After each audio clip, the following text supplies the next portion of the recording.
ఏమో.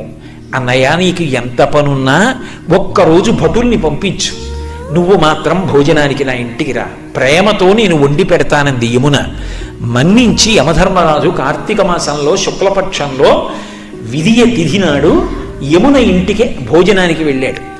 ఏం చెయ్యాలి అన్నయ్య వస్తే?